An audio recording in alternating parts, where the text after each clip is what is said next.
धन्यवाद अध्यक्ष महोदय। ऑपरेशन सिंदूर की इस चर्चा में मैं सबसे पहले इस अभियान को उसके अंजाम तक पहुंचाने वाले हमारे भारतीय सेना के वीर जवानों के शौर्य और पराक्रम को नमन करते हुए अपनी बात को प्रारंभ करना चाहती हूं। अध्यक्ष महोदय, 22 अप्रैल को पहलगाम में हम सब ने आतंक का जो बीभत्स और क्रूर रूप देखा, उसने पूरे देश की आत्मा को झकझोरने का काम किया और पूरा देश एक स्वर में उठकर खड़ा हुआ कि इस आतंकी घटना के विरुद्ध कड़ी से कड़ी कार्रवाई हो। और पाकिस्तान ने भारत की संप्रभुता को चुनौती देने वाला जो दुस्साहस किया, भारत की सेना ने उसे बहुत ही कड़े शब्दों में मुंहतोड़ जवाब देने का काम भी किया।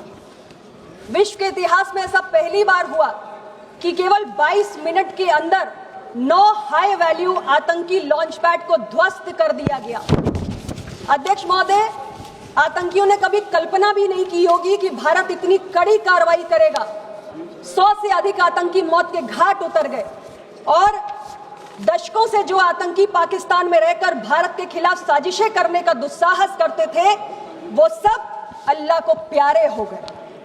और जो रही बची कसर थी, जिसको लेकर हमारे विपक्ष के साथी सवाल उठा रहे थे कि जो बैसरन घाटी में आए उनका क्या हुआ, ऑपरेशन महादेव ने उनका भी हिसाब किताब चुकता कर दिया। अध्यक्ष महोदय, हमारे विपक्ष के साथियों को मैंने कहते हुए सुना कि जब पहलगाम की घटना हुई तो प्रधानमंत्री जी पटना में रैली को संबोधित कर रहे थे। मैं उनको कहना चाहती हूं कि प्रधानमंत्री जी पूरी दुनिया को संदेश दे रहे थे कि भारत किसी कीमत पर आतंक के आगे घुटने टेकने वाला नहीं है। और संकट की इस घड़ी में हमारे प्रधानमंत्री जी ने पूरे धैर्य और संयम के साथ काम करते हुए सही समय पर सही कदम उठाने की एक फुल प्रूफ योजना बनाई और ऑपरेशन सिंदूर को उसके अंजाम तक पहुंचाया।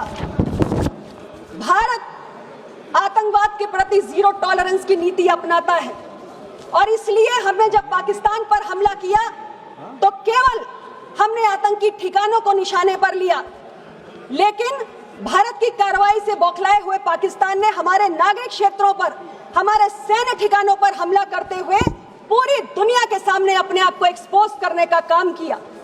और भारत की कार्रवाई से डरे हुए पाकिस्तान ने घुटने टेककर भारत से संघर्ष विराम की भीख मांगने का काम किया है। अध्यक्ष जी, तब हमारी सरकार ने संघर्ष विराम की घोषणा की है और यह भी कहा है कि अब यह ऑपरेशन सिंदूर सिर्फ एक विराम है, पूर्ण विराम नहीं है। और भविष्य में अगर पाकिस्तान अपनी हरकतों से बाज नहीं आया तो इस बार तो उन आतंकियों के जनाजों पर रोने के लिए कुछ लोग बच गए थे, अगली बार उन जनाजों पर आंसू बहाने वाला भी कोई नहीं बचेगा। अध्यक्ष महोदय, मैं बार बार एक ही बात सुन रही हूं। हमारे विपक्ष के मित्र कह रहे हैं कि अमेरिका के राष्ट्रपति ने ऐसा कहा वैसा कहा। मुझे बहुत ताज्जुब होता है कि मेरे विपक्ष के मित्रों को अपने देश के प्रधानमंत्री क्या कह रहे हैं उस पर भरोसा नहीं है। मेरे विपक्ष के मित्रों को दूसरे देश का राष्ट्रपति क्या कह रहा है उस पर भरोसा है।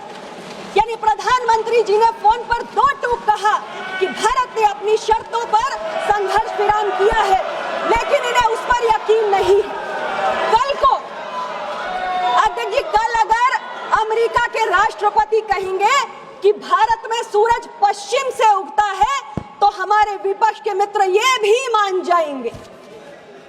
मैं विपक्ष के साथियों को कहना चाहती हूं कि भारत ने अपने रक्षा की क्षमता को अपग्रेड किया और इस ऑपरेशन सिंदूर के दौरान हमने advance super technology non contact war equipments को यूज किया, जिसमें एक था S-400 मिसाइल इंटरसेप्टर।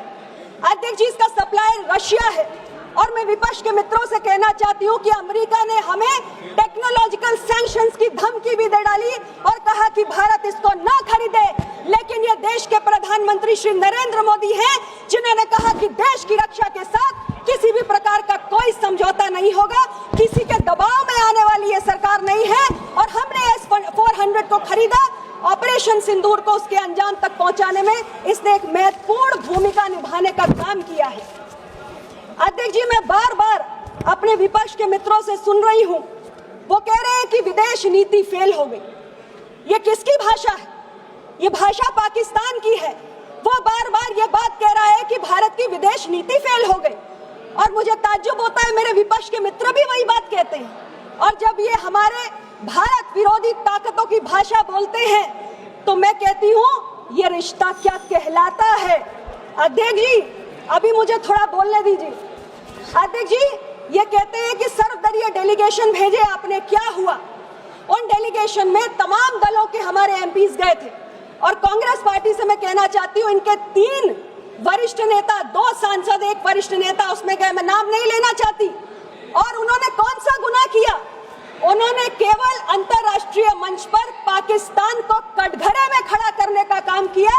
भारत की जो टेररिज्म के खिलाफ नीति है उससे दुनिया को अवगत कराया, लेकिन इन्होंने अपने उन तीनों नेताओं की लानत मलामत करके रख दी। आज इन्होंने उनको किनारे लगा दिया। इनके एक नेता मौन हो गए। एक नेता कहते हैं कि भारत का रहने वाला हूं, भारत की बात सुनाता हूं, और एक नेता कहते हैं is it so difficult to be patriotic in this country. ये हालात है इस कांग्रेस पार्टी के अध्यक्ष जी।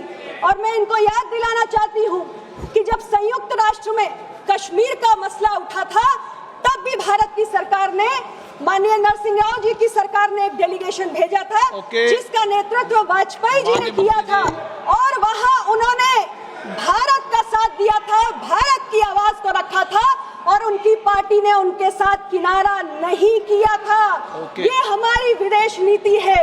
और मैं अपने विपक्ष के साथियों से कहना चाहती हूँ अध्यक्ष जी कि जिस विदेश नीति के फेल होने की बात आप कर रहे हैं, उसी के चलते टीआरएफ जैसी संस्था को प्रतिबंधित किया गया है, उसे ग्लोबल टेररिस्ट ऑर्गेनाइजेशन घोषित किया गया। अध्यक्ष जी 5 मिनट, 5 मिनट अध्यक्ष जी, 5 मिनट नहीं, मैं जरूरी बात कह रही हूँ अध्यक्ष जी। समापन करना है तो करिए, मैं नाम बुलाता हूँ। 5 मिनट अध्यक्ष, आप समापन करना है तो करिए। अध्यक्ष जी 5 मिनट, 5 मिनट, अच्छा 3 मिनट आप समापन कर दीजिए। 3 मिनट समापन कर दीजिए आप, 1 मिनट अध्यक्ष जी, समापन कर दीजिए आप। अध्यक्ष जी, मैं ये कहना चाहती हूँ कि आज विदेश नीति पर सवाल उठाते हुए हमारे विपक्ष की नेता ने कहा कि जब 2008 में मुंबई में आतंकी हमला हुआ, उन्होंने तमाम तरीके की बातें कही, लेकिन उन्होंने ये नहीं कहा कि इस हमले के बाद